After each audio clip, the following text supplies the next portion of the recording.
Top 5 Deadly Sins You Didn't Know You Were Committing. Welcome to Saints in Reflection. Forget the robes, candles, and incense. Today we're going straight for the jugular with a super controversial and mega practical topic that will blow your mind. Do you think you're a good person? That hell is only for murderers and tyrants? Think again. The deadly sins aren't old wives' tales. They're glitches in your mind's operating system. They're those bugs that prevent you from having more money, better relationships, and more peace. And I bet you anything that there are 5 of them you commit every day, without even realizing it. Today, I'm not going to scold you. I'm going to give you a roadmap to deactivate these errors. Because ancient wisdom isn't about feeling guilty, it's about solving your problems today. Get comfortable, like this video, and get ready for the top 5 that will change your life. Deadly sin, greed. We're starting strong. When you hear greed, you think of Scrooge McDuck. Wrong. Modern greed is called FOMO, the fear of missing out. How do you commit it? The endless scroll. You're greedy for information and experiences. You can't stop scrolling on Instagram or TikTok because you think that if you stop, you'll miss the next $1 million tip or the juiciest gossip. The course collection. You buy 10 online courses on programming, cooking, marketing, and don't finish any of them. You're greedy for knowledge and opportunities, but not for action. The therapeutic shopping. You buy things you don't need because the ad convinces you that that deal, that pair of sneakers, that piece of technology is what you're missing to be complete. The practical disaster. Greed steals 2 invaluable things from you: your focus and your money. You're so scattered trying to hoard everything that you can't concentrate on the one thing that would give you true value. Mastering just one thing. The saint's solution. The antidote is generosity, but with yourself. Be generous with your time and energy. Practical exercise. Choose 3 things you will do today. They can be 3 tasks, 3 courses, 3 priorities. Anything not on that list, generously ignore. Generosity is giving your goals 100% of your attention. Try it and see how your anxiety melts away. Deadly sin, gluttony. When we talk about gluttony, it's no longer just about eating. Modern gluttony is the addiction to instant dopamine, the constant search for easy rewards that give you a quick high. How do you commit it? Content binge watching. You binge watch entire series in a weekend. You open YouTube looking for a 5-minute video that will give you the key to success instead of working 5 hours on something challenging. Gluttony for passive entertainment. Notification diet. You can't put your phone down. Every pling is like candy for your brain. Gluttony for external validation and constant stimulation. Emotional snacking. You use food, alcohol, shopping, or video games as a coping mechanism to avoid feeling bored or stressed. Practical disaster. Gluttony makes you soft and robs you of the ability to tolerate frustration. It makes you weak in the face of discipline because you've trained your brain to expect immediate gratification. The saint's solution. The antidote is temperance or self-control, which isn't about punishing yourself. It's about training your mental muscle. Practical exercise. The next time you feel the urge to grab your phone or open Netflix, delay it for 10 minutes. Do something boring during that time. Wash a dish, meditate, stretch. If after 10 minutes the urge is still there, then do it. But I guarantee that most of the time the craving will have disappeared.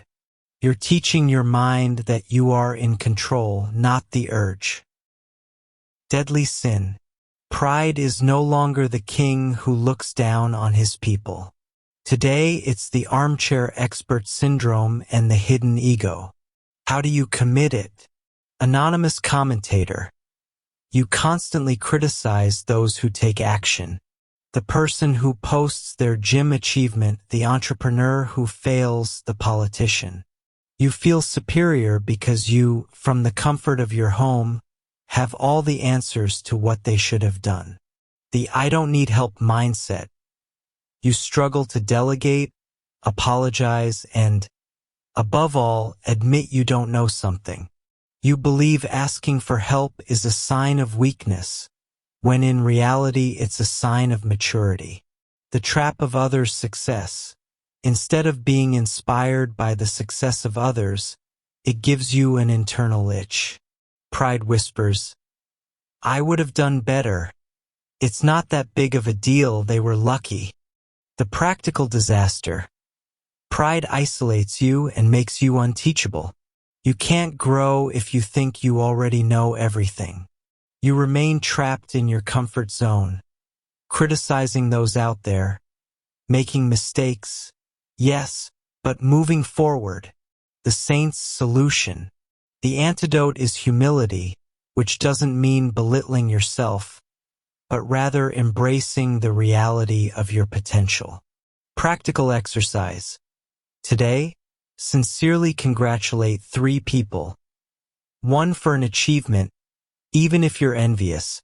Another for their work, even if you think it's easy. And a 3rd by asking for advice on something you don't know. This breaks down the ego barrier and connects you with reality.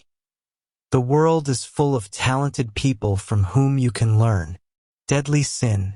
When we talk about laziness, we think of someone lounging on the couch. No, the most dangerous laziness of Generation Z and millennials is paralyzing perfectionism. How do you commit it? Endless research. You don't start your project, your channel, your business, or that important call because you're not ready yet. You spend your time researching, planning, watching tutorials instead of simply doing. The first draft trap.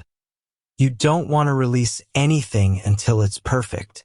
Laziness disguises itself as high quality, but at its core, it's the fear of being judged. And to avoid imperfection, you do nothing. Intention fatigue. You're mentally exhausted from thinking about everything you should be doing, but you don't expend a single physical calorie starting something small. Practical disaster. Laziness is the silent enemy of your dreams. It makes you believe you're being diligent by preparing, when in reality you're just using preparation as a shield against the risk of actual action. The saint's solution. The antidote is diligence, which is synonymous with immediate and imperfect action. Practical exercise. If you have to do something that you're lazy about or that overwhelms you, force yourself to do it for just 5 minutes. If you want to stop after 5 minutes, you stop. 90% of the time, the hardest part is the beginning. Once you start, inertia carries you on. The secret to overcoming laziness isn't motivation. It's inertia. Deadly sin, wrath. And we come to wrath. It's no longer just breaking dishes. It's indignation by delegation. It's getting angry about things that don't directly affect you, but that the news or social media force you to feel. How do you commit it? Addicted to global drama.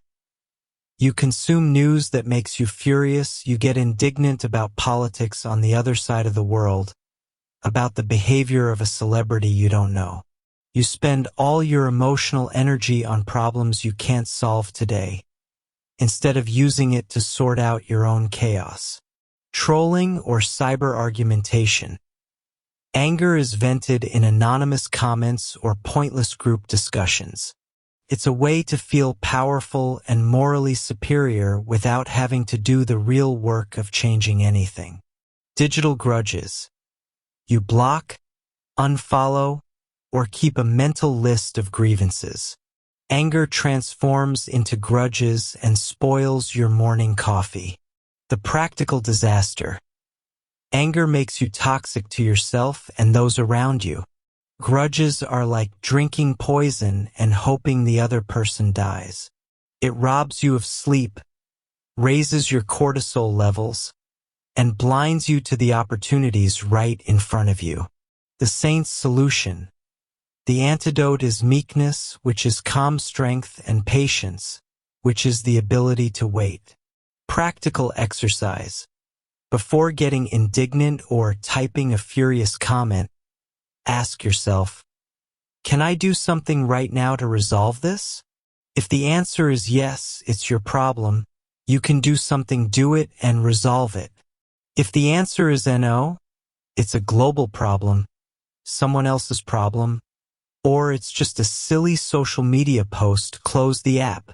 What prevents you from taking direct action only allows for emotional destruction. Disconnect from delegated indignation and reclaim your peace. Conclusion and call to action.